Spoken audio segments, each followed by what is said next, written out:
Hi guys, so this is Kevin Cruz, your agent. Ito ng update sa Pasinayaw Silaga as of August 3, 2024. Ngayon, isinusum ko yung gate ninyo guys, ginagawa na siya. So, napansin ko, patapos na ang Pasinayaw Silaga. Meron na rin siyang subdivision wall. Ayan, ginagawa na rin yung pathway nyo papasok ng subdivision. So, almost complete na yung mga bahay. Then, ito yung inyong exit papunta ng Talipapa at papunta ng iba pang mga subdivision. Ayan yung Prime North, Pasinaya. Then yung sa Pagsinagis doon banda. Balik tayo dito sa inyong kalsada na papasok ng subdivision. So mapapansin nyo medyo malapad siya. Nasa 6 to 8 meters yung kanyang lapad. Kasya yung dalawang sasakyan. Then ito yung circle. Yan. Then ito yung Pasinaya Northeast. Yan yung kanilang terminal din sa gilid.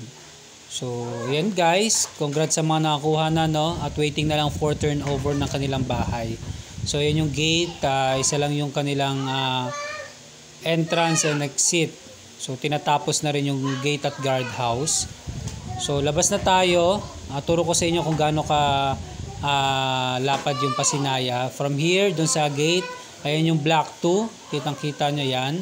Pahaba hanggang sa pinakadulo is block 2. Ang Pasinayaw Silaga is 200 plus units. So medyo unti lang siya compare sa mga nauna ng subdivision.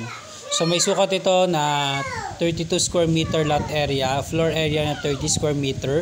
Same pa rin naman guys, two-story townhouse. Ang different lang kay Pasinayaw Silaga is buhos na yung lahat ng mga units dito. Even yung inyong sahig ng second floor buhos na rin po. So yan, so congrats sa mga nakakuha na, no? Especially sa aking mga buyers na ngayon ay nag-start na magbayad ng first monthly amortization. So ito yung pinakadulo ng Pasinayaw Silaga. Then ayan siya. Ito yung sa kabila yung Prime North. Then dito yung Talipapa. So pwede pa kayong kumuha guys. Meron tayong bago is Pasinaya Homes, Buson, na Cavite.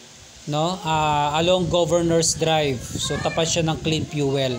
So kung ikaw ay regular employee na sumasahod ng 14,800 pataas, pwede ka makuha ng murang pabahay sa Cavite. Under ito ng Remoland Lands Incorporated. So pwede na kayo mag-avail guys, no.